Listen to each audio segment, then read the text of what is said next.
अस्सलाम वालेकुम दोस्तों, PSL 10 के लिए पाकिस्तानी प्लेयरों की कैटेगरी रिवील की गई है। तमाम टीमों की जो प्लेयर्स होते हैं वो कौन कौन सी कैटेगरी के अंदर होंगे, इसके अलावा उनको कितनी सैलरी दी गई, ये जो PSL की मैनेजमेंट ने अभी अभी कुछ देर पहले अनाउंस किया, ये आपके साथ शेयर करेंगे। 3 प्लेयर ऐसे हैं जिनकी तरक्की हुई है, प्लाटिनियम कैटेगरी के अंदर उनको लेकर आया गया। 3 टीमों ने अपने प्लेयरों को तरक्की दी है, परफॉर्मेंस बाय परफॉर्मेंस चलता है। जैसे आप सबको पता है प्लाटिनियम कैटेगरी होती है, इसके अलावा diamond, gold, silver, emerging category होती है। परफॉर्मेंस के हिसाब से तरक्की दी जाती है। तमाम टीमों की बात करेंगे कि कौन कौन सी कैटेगरी रहने वाली है प्लेयर्स की। और मैं आपको ये बता दूं कि जो प्लेयर मैं आपको बताऊंगा ये भले बाहर भी किए जा सकते हैं, यानी कि रिटेंशन जो होती है उससे बाहर भी किए जा सकते हैं, रिलीज भी किए जा सकते हैं ये प्लेयर। लेकिन कैटेगरी और होती है, रिटेंशन होती है। ये कैटेगरी है, आप कैटेगरी समझिएगा, ये कैटेगरी अनाउंस की गई है और ये पाकिस्तान सुपर लीग की जो मैनेजमेंट कमेटी है उसने अनाउंस की है। तो कैटेगरी में क्या तब्दीली है ये मैं आपको बता दूं। सबसे पहले इस्लामाबाद यूनाइटेड की अगर बात करें तो वहां पर शादाब खान, नसीम शाह और इमाद वसीम प्लाटिनियम कैटेगरी में। इसके अलावा डायमंड कैटेगरी में आजम खान, सलमान अली आ गए। इसके अलावा गोल्ड कैटेगरी के अंदर फहीम अशरफ, रोमान रईस, कासिम अकरम और हैदर अली है। सिल्वर कैटेगरी के अंदर शादाब खान, शहाब खान है, नसीम शाह और इमाद वसीम है। इसके अलावा इमर्जिंग कैटेगरी में हुनैन शाह, उबैद शाह और शामिल हुसैन है। ये इस्लामाबाद यूनाइटेड के जो प्लेयर हैं उनकी कैटेगरी है सैलरीज की। यहाँ पर अगर देखा जाए तो पिछले साल प्लाटिनियम कैटेगरी थी, उसमें ये 3 प्लेयर थे, इमाद था, इसके अलावा नसीम और शदाब था। फिर दोबारा से वही सैलरी जो बढ़ाकर दी गई, ट्रेड करके आए थे। हालांकि ये इमाद और आपके नसीम शाह दोनों को मोटी सैलरी दी गई थी, 4.5 करोड़ पे पाकिस्तानी रुपयों में पिछले साल दिए गए थे। इस साल ये रकम बढ़ जाएगी प्लाटिनियम वालों के लिए 7-8 या फिर लाख तक पहुंच जाएगी। इसके अलावा जो डायमंड वाली होगी वो सैलरी आपकी बढ़कर पहुंच जाएगी लगभग 5 से 6 करोड़ के ऊपर जाएगी। इसके अलावा कराची किंग की बात करें तो वहां पर उन्होंने प्लाटिनियम कैटेगरी के अंदर हसन अली को रखा, एक वाइट प्लेयर को रखा है, उसकी तरक्की हुई है, ऊपर गया वो। मोहम्मद नवाज है डायमंड कैटेगरी के अंदर, शान मसूद शेख मलिक ये डायमंड कैटेगरी के अंदर है। इसके अलावा गोल्ड कैटेगरी के अंदर अराफात मिनास, अनवर अली, मीर हमजा, जाहिद नमूद, इरफान खान न्याजी। इसके अलावा सिल्वर कैटेगरी में मोहम्मद अखलाक, मोहम्मद आमिर खान ये नाम है। इसके अलावा इमर्जिंग कैटेगरी में सिराजुद्दीन साद बैग ये नाम है। हसन अली की कारकर्दगी बेहतरीन रही थी, उसको तरक्की मिलनी चाहिए थी और उसको मिली भी है। यहाँ पर उसको भी एक बड़ी सैलरी दी जाएगी प्लाटिनियम कैटेगरी में। पिछले साल शायद ये नीचे वाली कैटेगरी में थे, अब उनको तरक्की दी गई है, वो ऊपर चले गए हैं। वो भी बाबर आजम जितनी सैलरी रहेंगे, शादाब खान, नसीम शाह जितनी सैलरी इस बार लेते हुए नजर आएंगे। इसके अलावा आगे बढ़े तो आगे लाहौर कलंदर है। लाहौर कलंदर की अगर बात करें तो वहाँ फकर जमान, शाहीन, हारिस प्लाटिनियम कैटेगरी के अंदर रखे गए 3 बड़े नाम। इसके अलावा अब्दुल्ला शफीक को रखा गया है डायमंड कैटेगरी में। सिल्वर कैटेगरी की बात करें तो वहाँ साहिबजादा फरहान, जमान खान, मिर्जा ताहिर बेग, कामरान गुलाम, जादाद खान को रखा गया।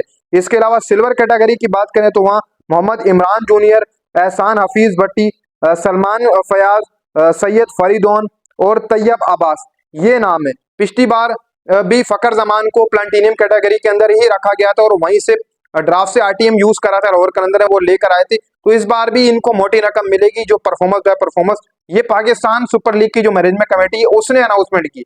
ये वो नहीं है कि जो टीमें होती हैं उन्होंने, ये वो वाला नहीं है, ये कैटेगरी है प्लेयरों की जिनमें उनको सैलरी के हिसाब से रखा जाता है। अगर ये बाहर भी जाएंगे ड्राफ्टिंग के अंदर तो ये उसी कैटेगरी के अंदर होंगे।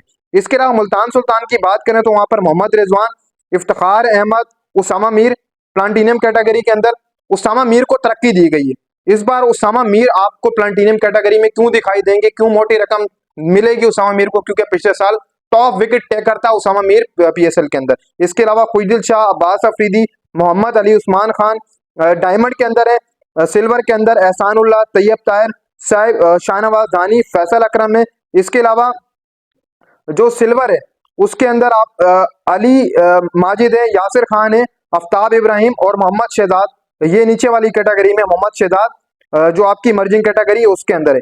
इसके अलावा अगली टीम की बात करें तो पिशावर जल्मी है, बाबर और साइम प्लाटिनियम कैटेगरी वाली सैलरी लेंगे सबके बराबर। इसके अलावा हारिस, आमिर जमाल जो सैलरी लेंगे वो डायमंड कैटेगरी वालों की लेंगी, इससे कम होती है।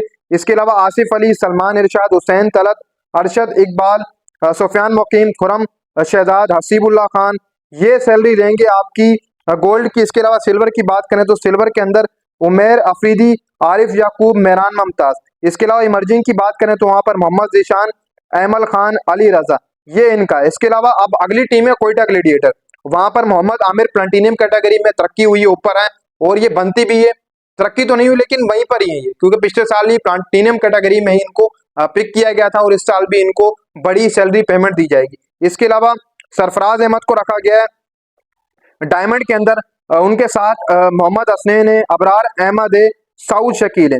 इसके अलावा गोल्ड के अंदर मोहम्मद वसीम जूनियर है, उस्मान कादिर है, उमैर बिन यूसुफ है, सुहेल खान है और उमर अफ। इसके अलावा सिल्वर कैटेगरी में सजाद अली है, उस्मान तारिक, बिस्मिल्लाह खान, ख्वाजा मोहम्मद नाफे। इसके अलावा इमर्जिंग के अंदर इनका है कि आदिल नाफ। ये कुछ तब्दीलियां हैं, सिर्फ और सिर्फ चंद की गई हैं। साइम को ऊपर लेके आइए पिशावर जलमी, कराची ऊपर लेकर आइए, हसन अली को प्लाटिनियम में, पिशावर साइम को ऊपर लेकर आइए। ये कुछ है तब्दीली जो है वो इस बार की गई है। और मुल्तान सुल्तान उसामा मीर को ऊपर लेके आई है। मुल्तान सुल्तान खुद नहीं लेके आई, बल्कि ये पीएसएल की मैनेजमेंट जो अनाउंस करती है कैटेगरी रिविल, ये वो है जो सैलरी दी जाएगी उसके हिसाब से, परफॉर्मेंस के हिसाब से अनाउंस की गई है। भले ये जितने प्लेयर हैं इनकी कैटेगरी आ चुकी है सामने, अगर ये टीमें रिलीज भी कर दें, रिटेंशन में ना रखें तो इनको रिलीज भी कर दें, तो ये प्लेयर ड्राफ्टिंग के अंदर इन्हीं कैटेगरी के अंदर आपको देखने को मिलेंगे। अगर कोई टीम पिक करेगी तो इसी कैटेगरी के अंदर ही पिक करेगी, यही वाली सैलरी देगी। फर्ज कर लें कि यहां पर मैं आपको एक समझा देता हूं कि आजम खान है डायमंड कैटेगरी के अंदर, आजम खान डायमंड कैटेगरी के अंदर, इसको रिलीज कर दिया जाता है इस्लामाबाद की तरफ से, तो फिर जब ड्राफ्टिंग होगी तो यहां पर भी ये डायमंड के अंदर ही होंगे और टीमें इनको डायमंड के अंदर ही पिक करेंगे। ये सीन होता है कैटेगरी रिवील का। और ये रिटेंशन नहीं है, कुछ लोग ये समझेंगे कि रिटेंशन है, ये रिटेंशन नहीं है, कैटेगरी होती है और इसके हिसाब से सैलरी लगाई जाती है। मतलब ये सैलरी आप समझ लें कि प्लाटिनियम वालों को सबसे ज्यादा रकम दी जाती है, इसके अलावा जो डायमंड वाले होते हैं उनसे थोड़ी कम, फिर गोल्ड वालों को डायमंड से कम, फिर गोल्ड वालों को सिल्वर दी जाती है। ऐसी जो है वो चलती है सैलरी प्रेस, यानी कि आप एक एक दो दो स्टेप पीछे चलते जाएं। जैसे आप किसी चीज के ऊपर तरक्की करते हैं तो आपको ज्यादा सैलरी मिलती है, यहाँ पर भी सीन कुछ इस तरीके से। तो ये जो है वो कैटेगरी रिवील की गई है पीएसएल 10 के लिए। रिटेंशन भी आपकी आ जाएगी कुछ ही दिनों बाद, 20 तारीख के बाद, जैसे मैंने आपको बताया कि रिटेंशन भी तमाम टीमें अपनी अनाउंस कर देंगी, कौन कौन से प्लेयर रिटेन करेंगी, कौन कौन से रिलीज करेंगी।